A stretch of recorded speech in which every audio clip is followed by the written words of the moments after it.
You don't need to quit sugar to stop craving sugar. I'm going to say that again because you might have missed it the first time. You don't need to quit sugar to stop craving sugar. I'm going to show you why your brain is screaming for sweets right now, especially if you're over 40 in that perimenopause and menopause era of your life. And I'm going to show you how to break those cravings without feeling restricted and deprived or without doing cold turkey sugar detoxes.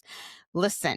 When you listen to this episode, it's going to make your whole week easier. Here's what I know that you're struggling with because I was there too. You want to stop eating so much sugar because you know sugar is not helping you reach your goal. And you know that you want to quote unquote be good, but you're like, I need to get sugar out of the house. But then it's like 9:37 at night and your brain is like, hey girl, do we have anything sweet in here? We need something sweet to eat. I get it. I know how that feels. It's so frustrating, even though you want to break up with sugar, but your brain and your body is like, no, we need to eat some sugar right now. We need something sweet.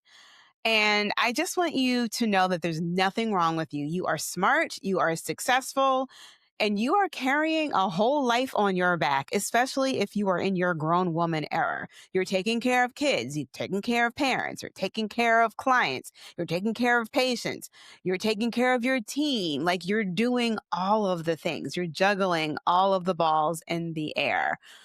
And you're just like, I just want to stop eating the sugar. And the sugar thing just feels so impossible to control. Because if you're like me, you probably had some stints, right? Where you could go 7 days, 14 days and really not eat sugar, right? Maybe some of you have been able to go like 30 days or longer with no sugar.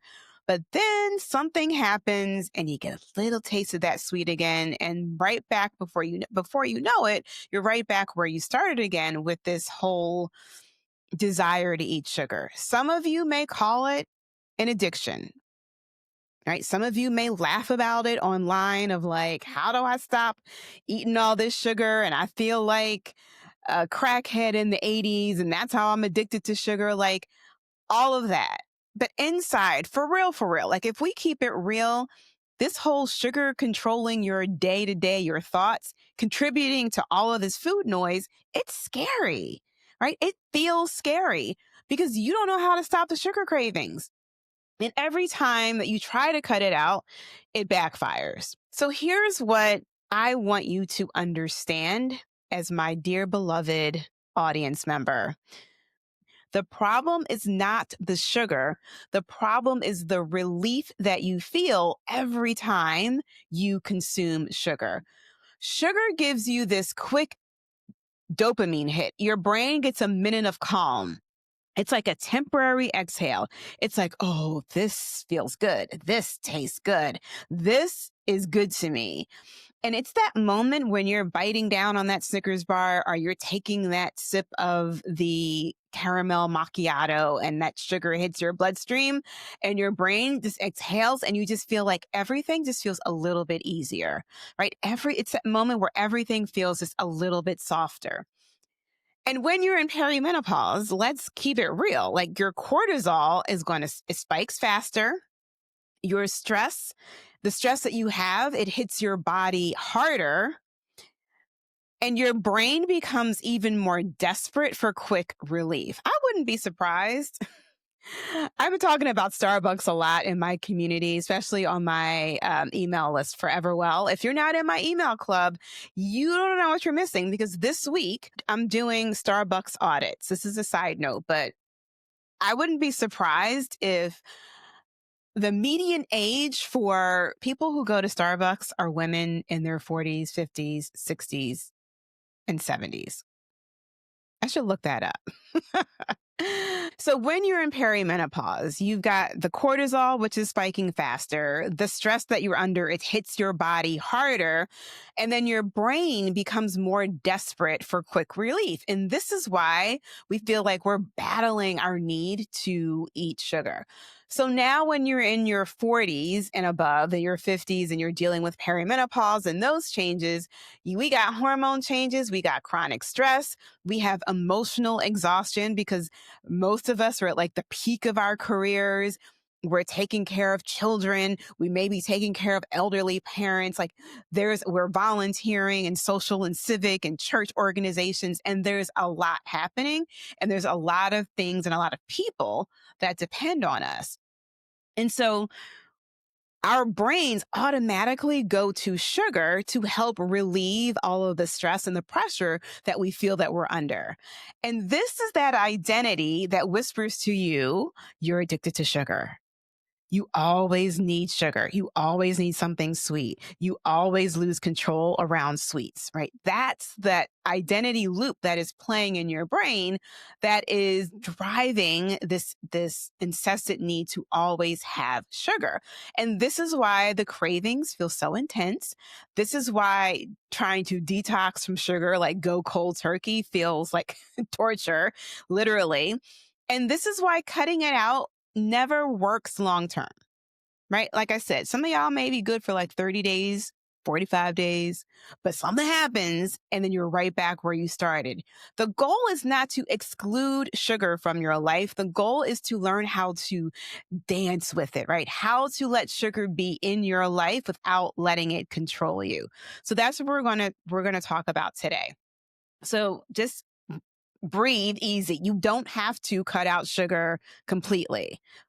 Full stop. You don't need to cut out sugar completely, because anytime you tell yourself that you can't have something, that little internal bratty brain of yours is like the rebel comes out and you just like cross your arms and stick out your lip and you're like, no, I'm going to eat it anyway. So even though you have the best intentions of like, okay, body, we're going to cut ourselves off from sugar, inside your brain is screaming like, no, we're going to have the sugar anyway. And that voice gets really, really, really loud.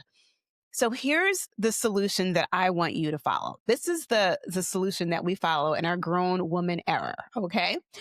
The first thing, it's four things. The first thing you're going to do is learn how to calm your body down first. So do something that brings you down a notch. Very simple, right? Just take some deep breaths. Whenever you get that urge to eat something sweet, wherever you get your mouth starts watering when you see the notification pop up on your phone of like from Starbucks or from Krispy Kreme or from Dunkin', no, it's not Dunkin' Donuts, just Dunkin', right? When you see that sugar reminder, like, oh, it's time to eat sugar, I want you to just like take some slow breaths, go out, take a walk, go get on the treadmill for a little bit of a walk, do some stretching, do a dance, drink some water, like just calm your body down first. And when you do that, and you don't give in to the urgent need to go get something sweet immediately, you're telling your brain, you are training your brain to believe, oh, that we're safe. Yes, there's this craving for sugar, but in this moment, we are safe, right? And I don't need sugar to calm down. I have recently picked up my meditation practice again. I have been practicing meditation on and off since 2016. So I was trained in TM, Transcendental Meditation, and they teach you 20-minute sessions twice a day. And there's so many, many, many, many, many benefits to meditation. But just like anything, right? Just like a normal human being, I do things very well for a period of time, and then something happens, and then poof, that meditation practice is no more. So I was recently reading a book, I think it was called Metaphysical Millionaires. And one of the common threads with all of the people that were highlighted in the book is that they all meditated. They all had a type of meditation practice. So I got inspired again. I was like, oh, you know what? I'm going to pick up my meditation practice. And the only reason I was thinking, I was like, well, what happened to it? Like, why did I stop meditating? The only reason that I could think of is like, because I have my morning routine, once I started going outside of the home to go to the gym, because we have a gym here at home, but I like to go out to the gym. Once I started doing that, that literally adds on like almost an hour to my morning routine, right? So it's 20 minutes to the gym, sometimes 30 in traffic, 20 minutes back. And so my morning routine was like getting long. And I was like, okay, I can do my journaling, I can do my prayer, I can go to the gym, come back, and I was like, oh, I don't have time to meditate, right? I don't have time. 20 minutes. We're taking 20 minutes off of my time in the morning. So that's the reason why I stopped. But then I was like, you know what?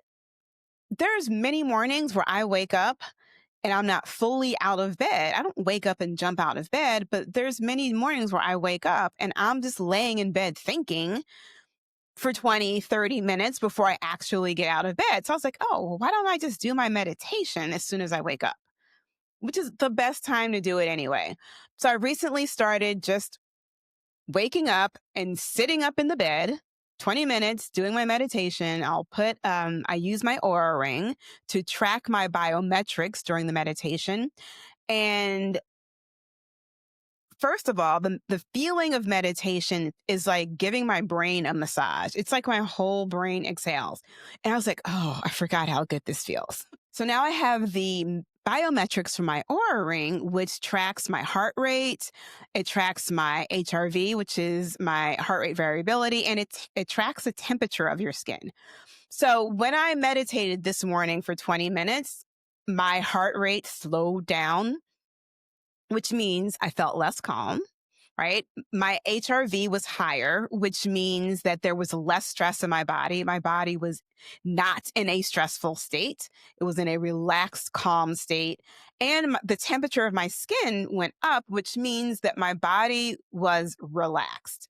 And so when you can get into this state of just like calming yourself down, you can make really good decisions. When you get into the state of calming yourself down, when your body's less stressed, the cravings are quieter, your hormones, your blood sugar starts to balance out, and cul- cu- cumulatively, all of those things will work in your favor. So learning how to calm your body down first is the number one thing you want to do.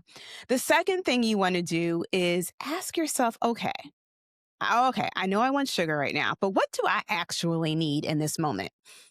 And I always believe when you ask yourself good questions, when you ask your brain really good questions, your brain is like Google Gemini. It's always going to give you a really good answer, right? So the first thing that comes up, it may be like, okay, self, what do I need right now? You may hear comfort. You may hear a hug. You may hear, girl, go laugh, go do a dance. Maybe it's just a break, go take a nap. Like, listen to yourself. I always say your body is sending you text messages. You just need to open them up and read them. So, this question alone, what do I actually need right now? If it's not sugar, what do I need right now in this moment? Breaks this cycle of this urgent need of wanting to have sugar immediately. The third thing I want you to do is add structure, but don't restrict yourself, right? Don't be like, no, girl, you can't have sugar. Sugar is, oh, no, no, no, no. I want you to allow yourself to have the planned sweet moments when you are calm and intentional. So this means eating with intention versus eating from emotion. When you have that strong urge to go eat sugar, you feel like the Ben and Jerry's is calling you from the freezer. That usually is an emotional urge to eat. When you eat intentionally, you are planning ahead of time to enjoy some sugar. So that could look like on Thursday, I'm going to go grocery shopping. After work, I'm going to come home. This is what I'm going to make for dinner. And I'm going to buy myself that artisan dark chocolate bar that I love that costs a ridiculous amount of money, but it feels luxurious and it's such a treat for me.